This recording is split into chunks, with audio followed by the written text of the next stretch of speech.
I paid off over $35,000 of student loans in about 3 years, and this is exactly how I did it.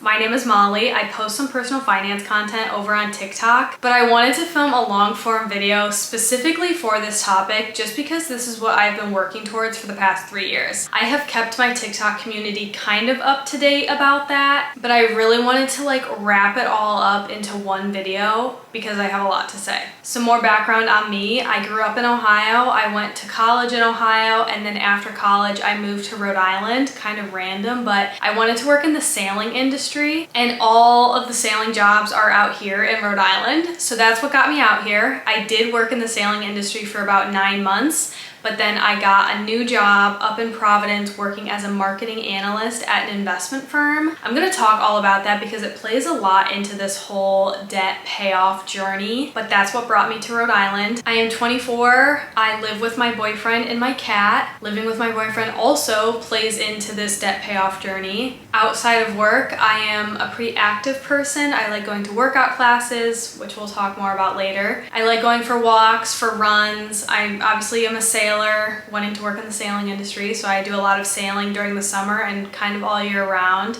I'm also a homebody, so I love just watching TV, movies, stuff like that. So, okay, getting into the debt payoff journey. I have my computer here with the nitty-gritty numbers that I am going to share with you completely, but some more background on my college experience. I went to community college my senior year of high school, and I took so many classes there and had so many college credits that transferred over that I was able to graduate a whole year early, which decreased the amount of my loans dramatically, obviously. So I myself had $20,753 in student loans. And then my mom also took out a Parent Plus loan either my first or second year of college, and we didn't really know what that was. So when I graduated and I was looking at all my student loans and everything in the balance, I decided that I would just take over that loan. So my total loan amount was $35,230.94. So now my timeline. I graduated in May 2022.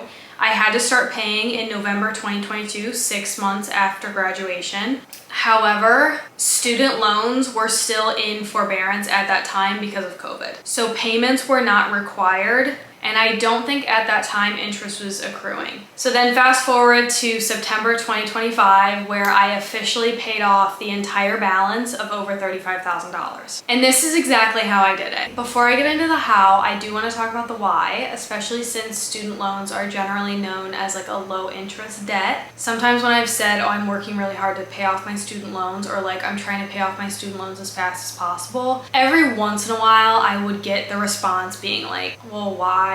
What's the point? It's such a low interest rate. You don't need to worry about those, or whatever it is. Or especially I'm waiting out until the forgiveness, or whatever. I don't think we're ever gonna get that debt forgiven. So I just decided to bite the bullet and pay them off myself. And even though they are a low interest rate, the Parent Plus loan was a little bit higher. It was about a 6% interest rate. And then my set of loans, some of them had a 2.5% interest rate, and then another set had either 3.25 or maybe 3.75, I'm not sure. So, but still relatively low. I just generally don't want to pay interest at all. And I saw all of the calculations of this is how much interest you're gonna pay on your loans over the next 10 years while you pay them off, or whatever it is. I'm just really not interested in paying extra money for basically no reason.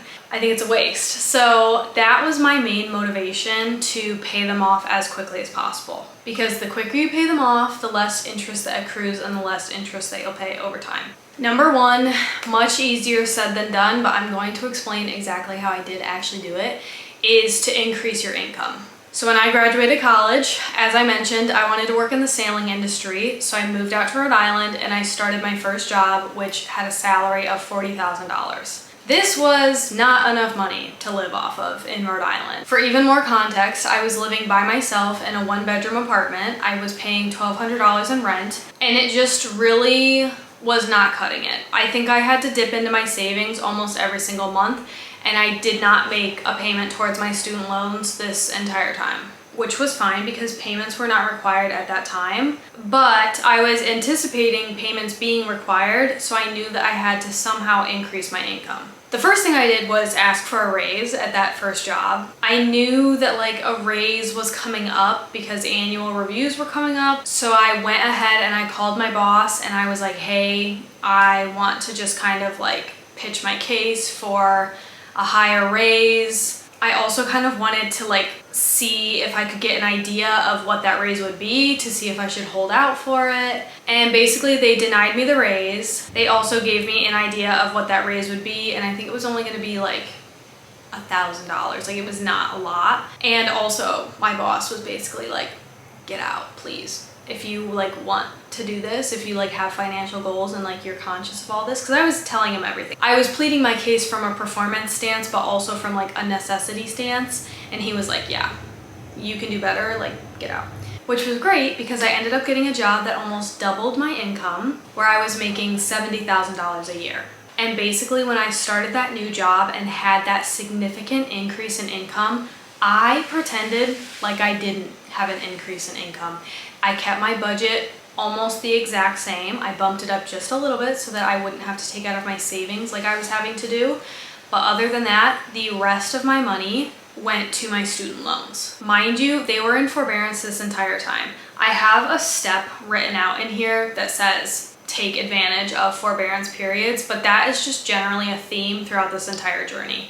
If there is ever a moment where interest is paused, especially if interest is paused, but also even if payments are not required, if you have the ability at all to make any sort of payment during that time, you should be. Increasing your income does not always look like getting a brand new job. It can also look like getting a part-time job. So on top of getting the new job, I also started teaching group exercise classes here, which is something I did in college, but then hadn't started doing right away in Rhode Island until I really needed to start paying down these loans. So I taught group exercise. I also just sold stuff on Depop.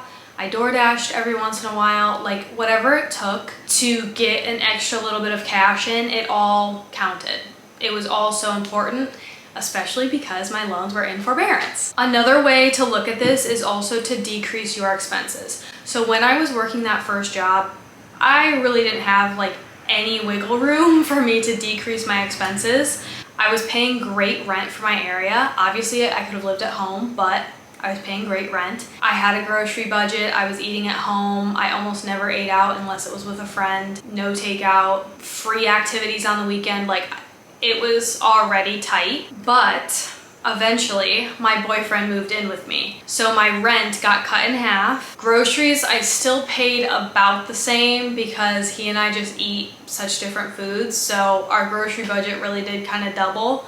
And we also split utilities. So those fixed expenses that I was paying, my rent and my utilities, got cut in half. But again, I pretended like this didn't happen. And I turned around and put all that money straight into my student loans. This doesn't require a significant other necessarily, it just requires a roommate. So if that is something you're willing to do, it is one of the most impactful things you can do for your budget. However, I strongly believe that you should have a time in your life where you live alone. So if that is this time, then fine.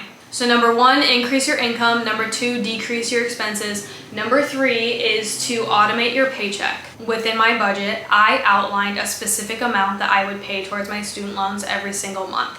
And that amount automatically got taken out of my paycheck and put into a separate savings account every single time I got paid, which means I barely ever saw that money. Then I set up my auto payment on my student loans to be taken out of that savings account, and anytime I made a manual payment, it would be taken out of that savings account. It was a high yield savings account, so if there was ever a time where I wanted to pause payments, at least I would have the little bit of extra interest accruing on that savings amount. The number four I have written down is to take advantage of forbearance periods. I will admit I am in a very unique time period where I almost never had payments truly required. I had interest accruing at the end and I think at the beginning, but I want to say I only had maybe like one required payment. The Parent Plus loan might have been different. Since that one was smaller, I know it had a smaller monthly payment, but obviously we are in a little bit of uncertainty with the economy and the government and everything. So you never know when another forbearance period is going to pop up. And if it does, that is when you should be making extra payments if you have any means necessary. And number 5 is to just change your mindset truly to race towards this debt-free life. The biggest reason why I wanted to pay these off quickly, even though of course they had a smaller interest rate, was because I just don't want to pay interest on anything. I think it's a waste of money, and in my head I just really used that as motivation to pay off these loans as quickly as possible.